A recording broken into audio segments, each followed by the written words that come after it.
마태복음 7장을 우리들이 함께 나누고 있습니다. 마태복음 7장에는 처음에는 비판하지 말라라는 비판에 대한 말씀이고요. 그 다음에는 자신 안에 있는 들보를 빼라 라고 해서 들보에 대한 그런 말씀이 나오고요. 그 다음에는 구하고 찾고 두드리라 그랬어요. 구하고 찾고 문을 두드려라. 그리고 오늘은 뭐냐면 그 문이 두드려서 열려지면은 그 문으로 들어가라. 근데 그 무슨 문이 뭐냐면 좁은 문이 있고 넓은 문이 있는데 좁은 문으로 들어가라 라고 그렇게 말씀하고 있는 것입니다. 그래서 오늘 말씀은 좁은 문으로 들어가라 이러한 주제로 하나님 말씀을 함께 나누도록 하겠습니다. 첫 번째로 문에는 좁은 문도 있고 넓은 문으로 두 문이 있다라고 그렇게 말씀하고 있습니다. 마태복음 7장 13절에 좁은 문으로 들어가라. 멸망으로 인도하는 문은 크고 그 길이 넓어 그리로 들어가는 자가 많고라고 그렇게 말했어요. 문이 좁다 이렇게 말했어요. 문이 좁다는 말은 무슨 말이냐면 이 스테노스라는 말인데 좁다는 이 스테노스라는 말은 첫째는 폭이 좁다 이런 의미고 또 하나는 뭐냐면 장애물이 있어서 들어가기가 좀 어렵다 이런 의미예요. 그러니까 폭이 좁아서 들어가기 좁다 이런 의미가 있고 장애물이 있어서 좁다 이런 의미를 가지고 있는 것입니다. 그런데 이렇게 좁은 문이라는 말인 좁은 문에 들어가서의 삶이 무엇을 말하고 있느냐면 바로 오늘 마태복음 5장에서부터 6장에서 7장까지 있는 그러한 삶, 이런 삶을 살아가는 것이 바로 좁은 문으로 들어가는 삶이라고 하는 것을 말해주고 있는 것입니다. 마태복음 5장에 보면은 팔복이 나오고 그 다음에는 소금과 빛이 나옵니다.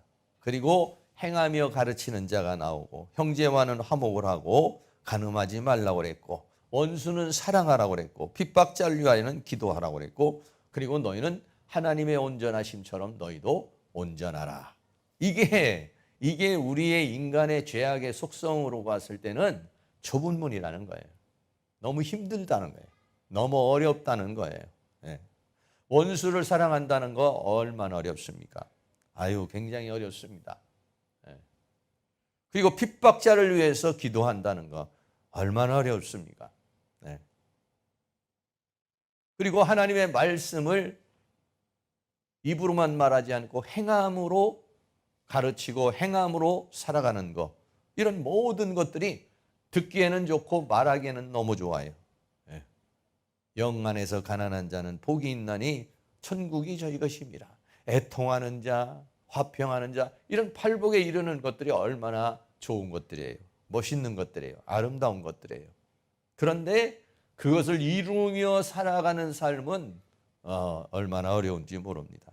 정말 어려운 그런 삶. 그게 뭐냐? 좁은 문이라는 거예요. 좁은 문으로 들어가는 삶이라는 거예요. 6장에도 보면은 구제하고 기도하고 금식하는 것을 외식하지 마라. 주기도문에 대해서 있어요. 우리가 기도해야 될 제목들이 뭔가. 그리고 보물을 하늘에 쌓아두고 두 주인을 섬기지 말고 염려하지 말고 마지막으로 그 나라와 의를 구하라. 이렇게 마태복음. 이것도 뭐냐면 다 지금 좁은 문으로 들어가는 길을 대해서 말하고 있는 것이에요. 그러나 이런 좁은 문으로 지금 이 좁은 문으로 들어가라 이렇게 말하고 있어요. 7장에서도 비판하지 마라. 들보를 빼라. 구하고 찾고 두드리라. 그리고 오늘 들어가라 라고 그렇게 말하고 있습니다. 그래서 이 좁은 문으로 들어가는 것은 어떤 문이냐면 마태복음 7장 14절에 생명으로 인도하는 문이다 이렇게 말했어요. 좁은 문인데 그 문은 들어가면은 종국적으로 얻는 것이 뭐냐면은 생명으로 인도하는 문이라. 생명으로 데리고 가는, 생명 안으로 가는 길이 어떤 문이냐면은 바로 좁은 문이라 그랬어요. 그런데 그 문은 좁고, 문은 좁다고 그랬어요. 그리고 길은 협잡하여 찾는 이가 적다. 라고 그렇게 말씀하고 있는 것입니다. 네. 생명 안으로 인도하는 것. 이 생명 안으로 인도하는다는 것은 물론 우리가 영원한 생명을 얻는 것을 가르쳐서 말하고 있지만은 하나님께 속한 것들이 전부 다 생명 안에 있는 것들이고 사망 안에 있는 것들은 사탄 안에 있는 것을 가르쳐서 말하고 있어요. 그래서 생명 안에는 진리가 있고 자유가 있고 평강이 있고 안식이 있고 행복이 있고 기쁨이 있고 그리고 영광이 있는 것. 그래서 좁은 문으로 들어가면은 좁은 문으로 들어가는 것은 생명으로 인도하는 문인데 그 생명으로 인도하는 문을 들어가면 거기에는 그 생명에 속한 것들 이런 진리와 자유와 평강과 안식과 행복과 기쁨과 영광 이런 하나님께 속한 것들 이런 것들이 그 안에 있다는 거예요. 그런데 어떻습니까? 길이 좁다 이렇게 말했어요. 길이 좁다. 길이 좁다. 문이 좁다. 알겠어요. 문이 좁아서 들어가기가 힘들다라고 이렇게 말하고 있어요. 그리고 길은 협잡하다 그랬어요. 여기서 협잡하다는 말이 뭐냐면 드립보라는 말이에요. 이 드립보라는 말은 뭐냐면 괴롭히고 압박하고 애워싸는 것. 드립시스라는 말이 환난이라고 하는 것인데 이 길로 가면은 핍박과 환난이 기다린다는 거예요. 나를 편안하게 가게 해주는 것이 아니라 나를 괴롭게 하고 나를 압박하고 나를 애워싸고 나를 유혹하고 나를 핍박하고 환난과 고통과 고난과 이런 것들이 있는 것이 뭐냐면 바로 좁은 문, 생명의 문이라고 하는 것을 우리에게 생명이라고 하는 것은 너무나 소중한 것인데 생명이라는 것은 너무나도 소중한 것인데 그런데 그 길은 이렇게 협잡하고 그 문은 좁다라고 그렇게 말씀하고 있어요. 그래서 예수 그리스도를 믿는다는 거 얼마나 좋아요. 가끔 가다가 이제 어떤 분들이 저를 이렇게 만나면은 아유 얼굴이 참 좋아지셨네요. 이제 그런 얘기를 하시면서 하는 말이 목사님이야 뭐 맨날 뭐 좋은 말씀 증거하시고 뭐 기도하시고 그러시니까 뭐 편안하시겠죠. 이래요. 참 웃기는 소리 하고 있구나. 제가요 처음에 저 어렸을 때 그 성산동 서울의 성산동이라는 데 살았는데 거기서 보니까는 이제 그 순복음교회가 하나가 이제 이렇게 개척을 했었는데 보니까 그 목사님을 이렇게 보니까 항상 보면 목사님하고 또 한 두 분 정도 해서 뭐 가방 뭐 시커먼 옷 입고 가방 하나 들고서 다니는 모습을 보니까 어떻게 보면 신선 노름인 줄 알았어요. 저는 이 목회라는 것이 이렇게 힘들고 이렇게 어렵고 고통스러운 것이라는 것을요 꿈에도 생각을 못 해봤어요. 목사라고 하는 것이 그냥 옆에서 이렇게 볼 때는요 굉장히 편한 그런 어떤 직업 같고 뭐 그런 보통 어려울 게 없는 것 같아요. 왜? 딱 말한 대로 좋은 얘기만 하고 기도하고 말씀 보고 그러나 여기에는 어마어마한 영적인 싸움이 있어요. 개척을 하고 나니까는 웬걸 그런 것들은 아무것도 아니고 매일 개척하기는 신학교 가가지고 그렇게 처음에는 그 목회 길이라는 것이요 그런 길인지 모르고 사실은 신학을 했어요 제가. 그런데 신학을 딱 하면서부터 하나님께서 훈련을 시키는데 매일까지 삼각산에 올라가서 기도하고 부르짖고 금식하고 그때부터 이 생명으로 가는 길이 생명으로 가는 길이 이게 그냥 얻어지는 길이 아니구나. 이 좁은 문이고 좁은 길인데 이게 그냥 되는 일이 아니구나. 하나님으로부터 은혜 받는 게 뭐 그냥 아이고 하나님 할렐루야 주십시오 그러면 됐다 하고 딱 주는 게 아니라 삼각산에 가서 그렇게 부르짖고 몸부림치고 그렇게 애타고 21일을 금식하며 몸부림을 치고도 하나님이 어떨 때는 한번 역사하실 때도 있고 안 할 때도 있고 수 없는 그런 것들이 기다리고 있는 모습을 이렇게 보고 또 겪으면서 살아가고 있는 것입니다. 그래서 그 전에는 제가 요즘에는 이제 모르겠지만 그전에는 이렇게 저보다 이제 위에 있는 분들은 더 많은 이제 고생들을 많이 하셨겠죠. 그러니까 절대 우리 딸은 목사한테 시집을 안 보낸다. 우리 아들은 이제 그 밑에서 그 권사님들이나 집사님들, 그 내막을 아시는 분들, 그 목회의 길을 아시는 분들은 절대 우리 딸은 절대 목사에게 시집 보내지 않는다. 이제 이런 얘기를 하는 거죠. 근데 모르는 사람들은 그렇지가 않죠. 오늘날도 아마 그렇게 뭐 좀 교회가 좀 커지고 뭐 목사님들이 좋은 차도 타고 다니고 좋은 집도 있으면 굉장히 그런 신선 노름하는 걸로 생각하지만은 사실은 이 어마어마한 영적인 이 싸움을 사실은 싸우고 있는 것이죠. 그래서요, 사도 바울이 이렇게 말합니다. 사도 바울의 고난에 대해서 고린도후서 11장 23절에 저희가 그리스도의 일꾼이냐. 어떤 사람들은 바울처럼 살기를 원한다는 사람이 있어요. 야, 대단하다. 난 그렇게 생각해요.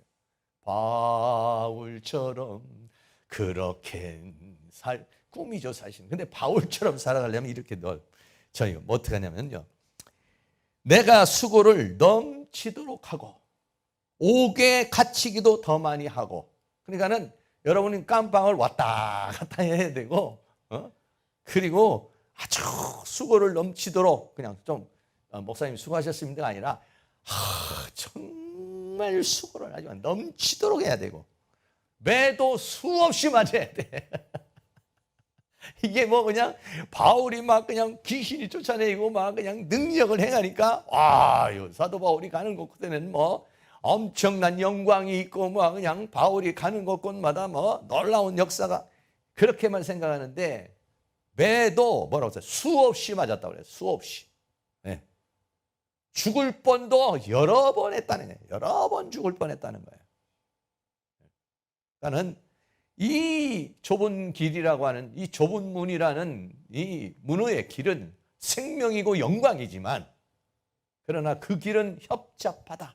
들이뻐 에워싸고 사탄의 공격이 막 그냥 오고, 가지 그런 개인적인 싸움도 있고 환경적인 싸움도 있고 영적인 싸움도 있다는 거예요. 고린도후서 11장 24절 25절은 유대인의 40에 하나 감한매를 5번 맞아요. 40에 하나 감한매를 5번 맞았으니까 완전히 엉덩이가 다 남아를 할 수 있습니까? 곤장을 갖다 이렇게 맞았으니 태장으로 맞고 돌멩이로 맞아서 죽을 뻔했잖아요. 죽었는 줄 알고 시체인 줄 알았는데 나중에 또 살아났잖아요. 그리고 이 배를 타고 다니면서 전도를 하다가 파선을 3번이나 하고 일주야를 기품해서 정말 생사를 모르는 그런 삶을 살았다는 것입니다. 그리고요, 고린도후서 11장 26절 27절 우린 같이 한번 읽겠습니다.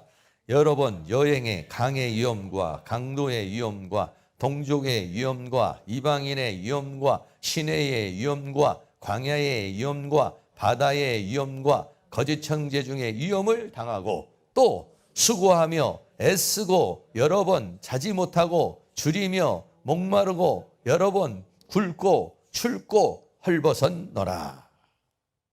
아니, 하나님께서 기왕이면 복음을 전하는 사람의 배 따뜻하게 하고 돈도 좀 많이 주시고 좀 이렇게 좀 좋은 환경 속에서 좀 해주시기, 줄이고 목마르고 제대로 마시지도 못하고 먹지도 못하고 굶고 춥고 헐벗었다.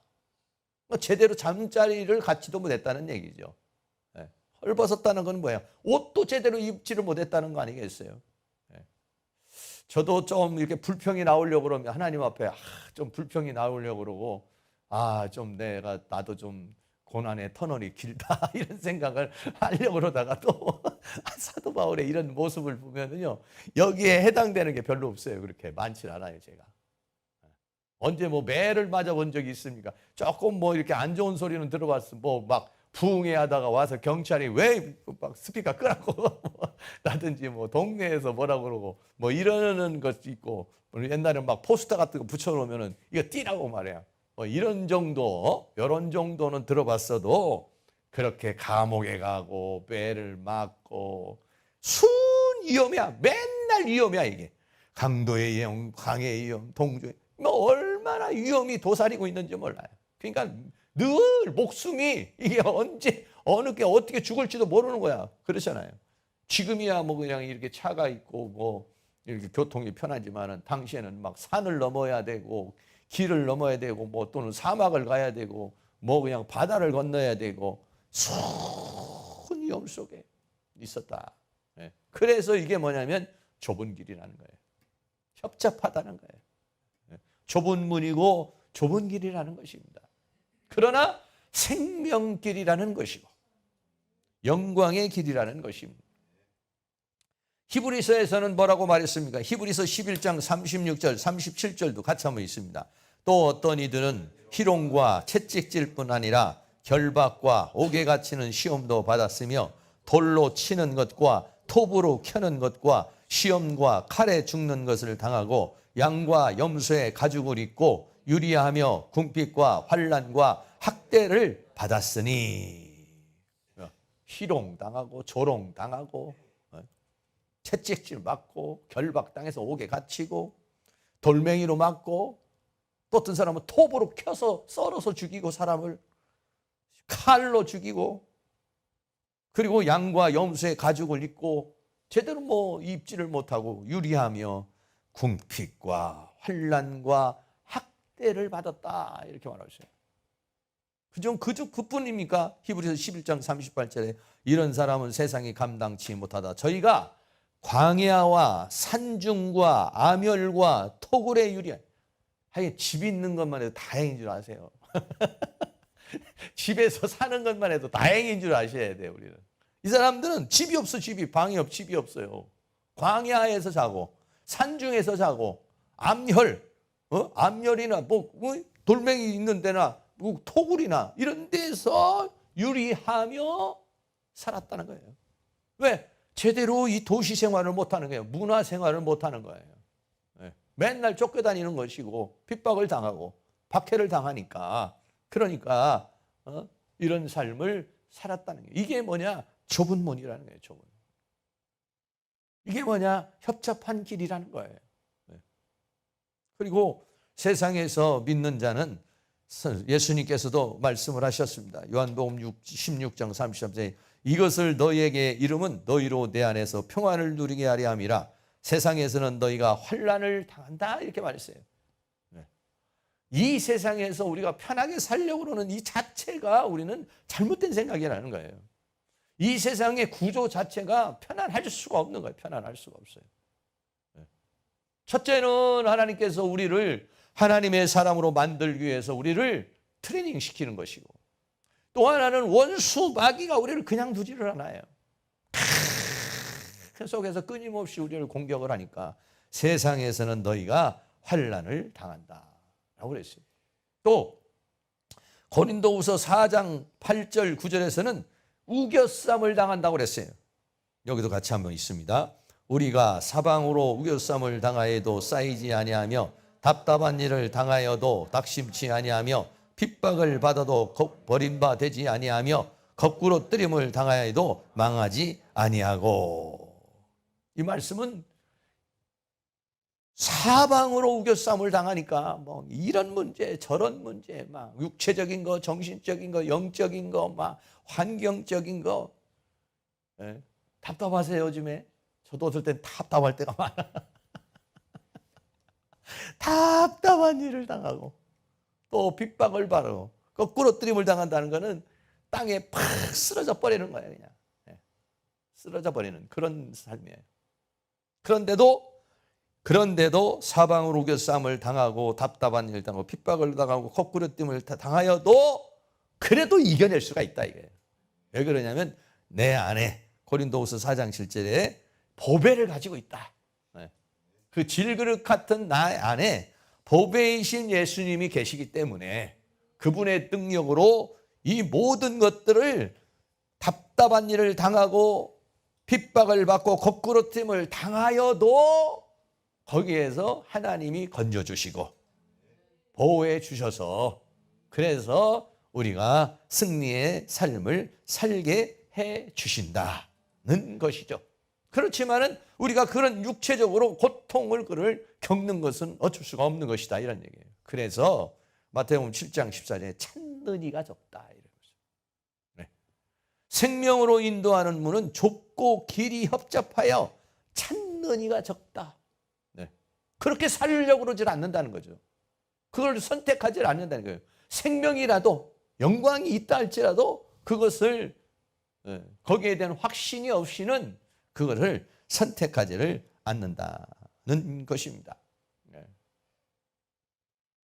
좁은 문이지만은 협잡한 길이지만은 그러나 이것은 생명의 길이기 때문에 사랑하는 우리 모든 성도님들이 이 생명길을 가고 있는 줄로 믿습니다. 넓은 문은 크고 길도 넓고 문도 넓어요. 그러니까 무슨 얘기냐? 편안하다는 거예요. 그런 핍박이 없다는 거예요. 그런 압박이 없다는 거예요. 그런데 그 종국은 뭐냐? 멸망길이라고 하는 것이죠. 우리는 편하고 쉬운 길을 선택하는 멸망의 길로 가는 사람들이 아니라 우리는 문은 좁고 길은 협잡하지만은 생명길을 가는 사람들이다. 할렐루야. 이 생명길을 잘 오늘도 힘있게 가실 수 있기를 주의 이름으로 축복합니다. 두 번째는 거짓 선지자를 분별하라 이렇게 말했어요. 거짓 선지자를 분별하는 것은 뭐냐면 이 길을 말씀을 가지고 하나님의 은혜를 가지고 믿음을 가지고 가는데 유혹이 있다는 거예요. 유혹. 네. 개인적인 회의도 들을 때가 있고 개인적으로도 이게 정말 맞는 길인가? 내가 제대로 가고 있는 건가? 이런 자기 나름대로의 그런 스스로의 자문자답하는 문제도 있고 또 어떤 게냐? 거짓 선지자가 중간에서 우리를 어떻게 하냐? 미혹한다. 왜 그런 길로 해? 이렇게 살면 되지 저렇게 살면 되죠. 거짓 선지자의 미혹이 있으니까 거짓 선지자를 분별하라 이렇게 말하고 있습니다. 마태복음 7장 15절에 거짓 선지자들을 삼가라. 양의 옷을 입고 너희에게 나오나 속에는 노략질하는 일이라 라고 그랬어요. 그러니까는 다양한 형태의 어떻게 보면 이 거짓 선지 교회의 거짓 선지자가 역사를 하고 세상에는 또 다양한 소리, 철학, 또 학문, 사상 이런 것들이 우리의 믿음을 흔들리게 만드는 거예요.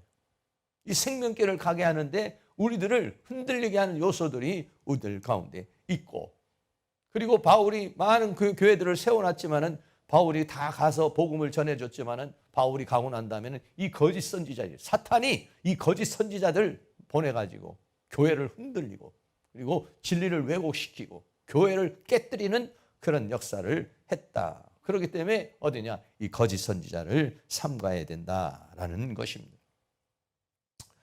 예수님께서도 마태복음 24장 24절에 거짓 그리스도들과 거짓 선지자들이 일어나 큰 표적과 기사를 보여 할 수만 있으면 택하신 자들로 미혹하게 해서 그 길을 걸어가지 못하게 하는 거예요. 진리의 길을 걸어가지 못하게 하는 거예요. 생명의 길을 걸어가지 못하게 하는 거예요. 그런 요소들이 우리에게 다양한 형태로 다가오고 그리고 이 거짓 선지자들은 이단을 만든다고 그랬어요. 베드로후서 2장 1절에 그러나 민간에 또한 거짓 선지자들이 일어났나니 이와 같이 너희 중에도 거짓 선생들이 있으랴. 저희는 멸망케 할 이단을 가만히 끌어들여 자기들을 사신 줄을 부인하고 임박한 멸망을 스스로 취하는 자들이라. 멸망케 할 이단을 끌어들이는 게 누구냐? 이 거짓 선지자들. 그러니까 사탄이 거짓 선지자들, 거짓 그리스도들, 적그리스도를 만들어 가지고 그래서 사람들을 미혹하는 이단을 일으키는 것이 뭐냐면 거짓 선지자들 또는 거짓 선생들이 그렇게 하는 것이다는 것이에요. 그래서 요한일서에서는 요한일서 4장 1절에서는 사랑하는 자들아 영을 다 믿지 말고 오직 영들이 하나님께 속하였나 시험하라. 많은 거짓 선지자가 세상에 나왔음이니라. 그러니까 거짓 선지자가 나왔는데 이 거짓 선지자는 뭐냐면 사단의 영에 사로잡힌 존재라는 거예요. 사단의 영에 사로잡힌 존재이기 때문에 그것을 영을 분별할 수 있어야 된다는 것을 말하고 있어요. 그래서 계시록에서 보면 계시록 16장 13절에 보면 또 내가 보매 개구리 같은 새 더러운 영이 용의 입과 짐승의 입과 거짓 선지자의 입에서 나오니 그랬어요. 그러니까는 이 신천지라든지 또는 뭐 여호와의 증인이라든지 이런 이단들은요 그 입에서 영적으로 보면 그 입에서 뭐가 나오냐면 이런 더러운 영이 나오는 거예요. 거짓 영이 나오는 거예요. 거짓 영이 나오고 더러운 영이 나와가지고 그래가지고 사람들을 미혹하고 유혹을 한다는 것이. 그러니까는 그런 것들을 우리들이 분별할 수 있는 능력이 있어야 된다는 것입니다. 사랑하는 모든 성도님들이 이 마지막 때에 정말 이 영을 분별할 수 있는 그런 능력의 역사가 있기를 주의 이름으로 축원합니다. 그래서 그것을 분별할 어떻게 거짓 선지자인지를 분별하느냐? 열매를 보고서 안다 그랬어요. 마태복음 7장 16절에 그의 열매로 그들을 알지니 가시나무에서 포도를 또는 엉겅퀴에서 무화과를 따겠느냐. 그 나무가 어떠한 나무인지는 열매를 보면 안다는 거예요. 그런데 처음에는 잘 몰라요, 이게. 그래서 우리가 보면은 JMS라든지 뭐 정명석이 이런 사람들 보면은 뭐 공부도 제대로 못한 사람이에요. 그런데도 뭐 그 대학생들이 다 빠져들어가잖아요. 변호사들이 다 변호사들 그 주위변이에요. 아주 신기한 그런, 왜 그러느냐? 이런 사람들이 왜 그러냐면 공부라든지 학식이라든지 이런 것들은 없지만 뭘 받느냐면요, 거짓 선지자의 영을 받는 거예요. 그 영을 받아가지고 이 사람들에게 가끔가다 한 번씩 표적이나 기적을 일으키고 또는 아니면 예언을 일으키고 또 신비한 어떤 능력을 행하고 또 그들을 사로잡을 수 있는 파워가 있어요. 파워가. 신비한 능력이 있어요. 왜? 영이니까 그래요. 거짓 선지자의 영에서 입에서 나오는데 그 입에서 나오는 말이 뭐냐면 영이라고 그랬어요. 새 더러운 영이 나온다. 그러니까 그 영이 나와서 사람들을 사로잡아 버리는 거예요. 그러니까 이론적으로나 상식적으로는 이해가 안 가는데 영으로 사로잡혀 버리니까. 그러니까는 끌려가게 된다는 것을 말해주고 있어요. 그래서 나중에야 가서 이제 그 열매를 아는 거죠.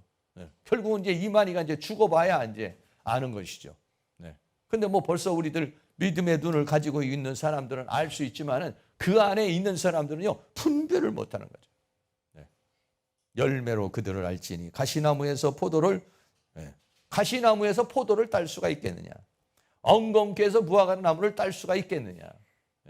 라고 하는 것을 우리에게 말씀해 주고 있는 것이죠. 또 마태복음 7장 17절에 이와 같이 좋은 나무마다 아름다운 열매를 맺고 못된 나무는 나쁜 열매를 맺는다.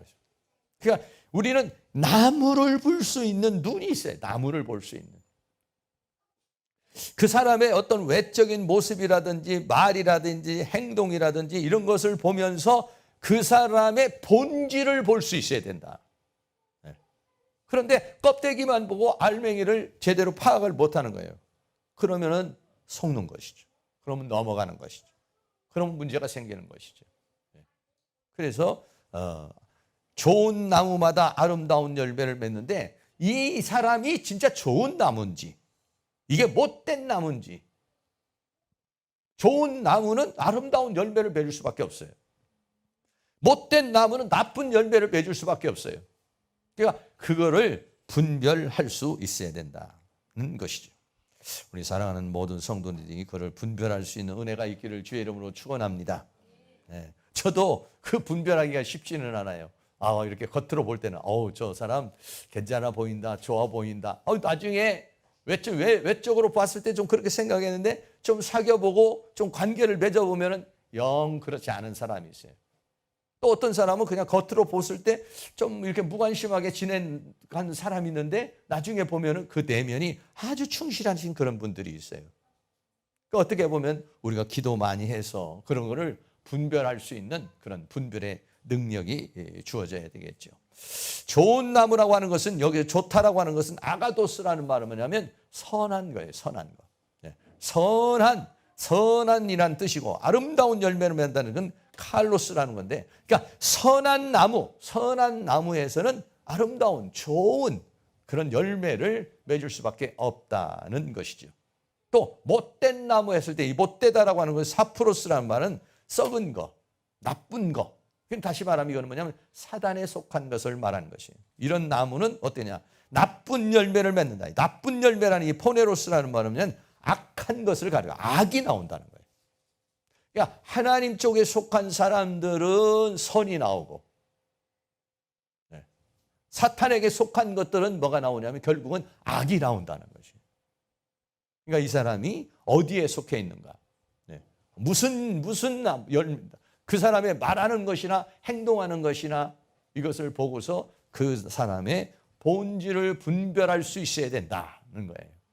그래야 이 좁은 문으로 가는데, 좁은 문으로 가는데 수없는 미혹과 유혹이 있다는 것이에요. 수없는 유혹과 미혹이 있으니까 여러분들이 그것을 잘 분별해내야만이, 그래야만이 하나님의 말씀을 붙잡고 나아갈 수 있다는 것입니다. 또 마태복음 7장 18절 말씀에 좋은 나무가 나쁜 열매를 맺을 수 없고 못된 나무가 아름다운 열매를 맺을 수 없느니라. 그러니까는 나무가 문제라는 거죠. 나무가 어떠냐에 따라서 열매는 그대로 맺혀지는 것이다. 그러니까 우리는 나무라는 자체의 본질을 보지 못하고 밖으로 드러난 것만을 본단 말이죠. 그러니까는 그것을 볼 수 있는 그런 눈이 우리에게서 있어야 된다는 것입니다. 마지막으로 나무와 열매의 심판에 대해서 말씀해 주고 있습니다. 마태복음 7장 19절 말씀에 아름다운 열매를 맺지 아니하는 나무마다 찍혀 불에 던지우니라 라고 그랬어요. 나무가 있어요. 열매를 맺지 아니하면은 그러면 어떻게 합니까? 그 나무는 나무를 땔감으로 쓰는 것도 있겠지만은 여기에서 말하는 것은 열매를 얻기 위해서 나무를 심은 것인데, 근데 열매를 얻지 못하면 그러면 그것은 찍어버린다는 것이죠. 역시 우리 사람도 역시 마찬가지라는 것이죠. 사람을 나무로 지금 비유를 하고 있는데 우리가 그 어떤 열매를 맺지 못한다 그러면은 어때요? 찍어버린다는 거예요. 예수님께서 오셔서 이렇게 말씀합니다. 마태복음 3장 10절에 이미 도끼가 남의 뿌리에 놓였으니, 이건 뭐냐면 예수님께서 이미 오셨다는 거예요. 뭘로 오셨다는 거예요? 심판자로 오셨다는 거예요. 그러나 좋은 열매를 맺지 아니하는 나무보다 찍어 불에 던지우리라 이렇게 했어요. 그러니까는 당시의 바리새인이나 서기관들이나 이런 모든 사람들은 전부 다 열매를 맺지 못하고 모두가 어떤 열매를 써요? 못된 열매, 악한 열매를 맺고 있는 거예요. 왜 그렇습니까? 나무가 잘못된 거예요. 무슨 나무가 잘못됐습니까? 완전히 사탄의 영에 사로잡힌 존재가 된 거예요. 무서운 것입니다, 사실은요. 네. 예수님이 오실 때는 모두가 다 거짓 선지자에 대해 적그리스도에게 사로잡힌 거예요. 사탄의 영에 사로잡혀 있는 거예요. 그 분별을 할 수가 없는 거예요. 분별하지 못하고 오히려 자기 자신은 하나님의 말씀대로 살고 있다고 이렇게 생각하고 있는 거예요. 그러니까 좋은 열매를 맺지 아니하는 마음보다 전부 다 찍혀서 불에 던지울 것이다 라고 그렇게 말씀하죠. 그런데 또 하나의 비유가 있어요. 열매 없는 무화과 나무에 대한 비유가 있습니다. 누가복음 13장 6절 말씀에 이에 비유로 말씀하시되 한 사람이 포도원에 무화과 나무를 심은 것이 있더니, 이 무화과 나무는 뭐냐면 이스라엘 민족을 가리켜서 말씀하고 있는 거예요. 그 열매를 구하였으나 얻지 못한지라 가원지기에게 이르되 내가 3년을 와서 이 무화과 나무의 실과를 구하되. 그러니까 예수님께서 3년 동안 계속 말씀을 전했다는 거예요. 이스라엘 백성들에게 하나님의 말씀을 전했다는 거예요. 그런데도 어쩌냐 열매를 맺지 못하는 거예요. 저도 이렇게 생각을 할 때 그런 생각이 해요. 우리가 나가서 복음을 증거하고 하나님 말씀을 전하고 이랬을 때 그거를 받아들이면 좋겠지만은 받아들이지 않는 사람이 얼마나 많이 있어요. 예수님은 그런 능력을 가지고 권능을 가지고 권세를 가지고 병든 자를 고치고 죽은 자를 살리고 가르치시고 전파하시면서 수없이 그 바리새인들과 서기관들과 그들과 대화를 하면서 그 하나님의 말씀을 증거를 했어도 그들이 회개하고 돌아오지를 못하는 거예요. 얼마나 강팍하면은, 얼마나 그 마음이 완악하면은요, 예수님이 그렇게 3년을 갖다가 계속 그 사역을 했어도 열매가 없더라는 거예요. 열매가 없고 어떻게 했어요? 오히려 예수님을 십자가에 못 박혀 죽인 거 아니겠어요? 이게 뭐냐면 세상이라는 것입니다. 이런 세상 속에 우리는 살아가고 있는 것이에요. 그러니까는 복음을 증거하고 또 하나님의 말씀, 그러니까 우리들이 정말 이렇게 하나님의 말씀대로 살고 있다는 것이 얼마나 감사한 일인지 몰라요. 우리나라에 5천만 명이 있으면 그 5천만 명 중에서 예수 믿는 사람이요 한 800명, 700명 되고 그 800명 되는 것 중에서 기독교, 개신교라고 그러면요 그것도 더 줄어들어서 한 500만 명 정도밖에 500만 명도 제대로 안 되는 것이죠, 사실. 그러니까 몇 분의 몇입니까, 벌써? 네. 우리는요 10%에 속한 사람들이에요. 10%에 속한 사람들. 우리 대한민국으로만 봐도 10%에 속한 사람들이에요. 그리고 여기 오늘 이 밤에 나온 사람은 그 10% 중에서도 또 10%야. 할렐루야. 예, 그래요. 옛날엔 그랬잖아요. 새벽 예배 나오는 사람은 그 교회의 11조라고 그랬어요. 그러니까 오늘 여기 저녁에 나오신 분들은 우리 교회의 11조예요, 11조. 그러니까는 얼마나 이게 좁은 문이라는 거예요. 주일만 나오는 사람이 있지만은 수요일 날도 나오고 금요일 날도 나오고 그것도 모자라서 새벽에도 나오고 그것도 모자라 가지고 낮에도 나오고 그것도 모자라 가지고 집에서도 하고 그게 은혜입니다, 은혜. 할렐루야. 예. 집에 계시는 분이 지금 은혜가 되는 게 아니라 우리는 그럼에도 불구하고 이 생명길을 가려고 이 영광의 길을 가려고 문은 좁고 길은 협잡하지만은 그러나 이렇게 안 나오고는 못 빼기는 사람들. 안 나오고는 못 빼기고 기도하지 않으면 못 사는 그런 은혜를 주신 분들이에요, 여기에. 그런 좁은 문과 넓은 문으로 비교했을 때 우리나라를만 해도 우리는요 10%에 속한 사람들이고 그 10%에서도 또 10%에 속한 사람들이에요. 1%에 속한 사람들이에요. 그러니까는 얼마나 대단하신 분이 하나님의 은혜가 우리는 충만한 것입니다. 하나님께서 나에게 그런 믿음을 주신 거죠. 그런 갈망을 주신 거죠. 그런 은혜를 주신 것이죠. 좁은 길이지만은 좁은 문이고 이 협착한 길이지만은 우리들을 하여금 이 길을 끝까지 붙잡고 이렇게 갈 수 있는 은혜를 주셨으니 감사합니다. 그러나 예수님 당시만 해도 예수님이 이 땅에 오셔가지고 3년을 갖다가 사역을 했는데도 어떻게 했습니까? 돌아오는 사람들보다는 예수님을 십자가에 못 박는 이스라엘 민족은 그랬다는 거예요. 3년을 와서 이 무화과 나무에 구하되 얻지 못하니 찍어버려 어찌 땅만 버리느냐 라고 하니까 이렇게 말했어요. 누가복음 13장 8절 9절 대답하여 가로되 주인이여 금년에도 그대로 한 번만 더 봐달라. 금년에도 그대로 내가 두릅하고 걸음을 줄이니 그러니까 더 기도도 하고 더 전도도 하고 더 은혜를 만일 실과가 열면이와 그렇지 않으면 찍어버리소서. 결국은 이스라엘 민족은 어떻게 했습니까? 멸망했어요. 네. 예수님이 오셔서 그 3년이라는 세월 동안에 복음을 증거했지만은 그 말씀을 받아들이지 못함으로 말미암아서 이스라엘이라는 민족은 로마에 의해서 완전히 멸망당하고 말았어요. 오늘 여기 성경에서 말하는 거 금년에도 그로 내가 두릅하고 걸음을 줄이니 이후에 만일 실과가 열면이와니와 그러지 않으면 찍어버리소서. 예수님께 비유로 지금 말씀하시는 건데 정말 찍어버린 것이죠. 심판을 하신 것이죠. 사랑하는 모든 성도님, 우리에게서 열매가 맺어질 수 있기를 주의 이름으로 축복합니다. 네. 마태복음 7장 20절에 이러므로 그의 열매로 그들을 알리라. 나는 어떤 열매를 맺고 있는가? 네. 내 성품의 열매, 인격의 열매를 맺어야 될 것이고 더 나아가서는 우리의 사역의 열매, 삶의 열매를 맺어야 될 것인데 많은 열매를 맺을 수 있는 그런 은혜의 역사가 일어날 수 있기를 주의 이름으로 축원합니다. 결론입니다. 이 길은 좁은 문이라고 그랬어요. 그러나 그 문은 생명으로 인도하는 문이라고 그랬어요. 할렐루야. 네.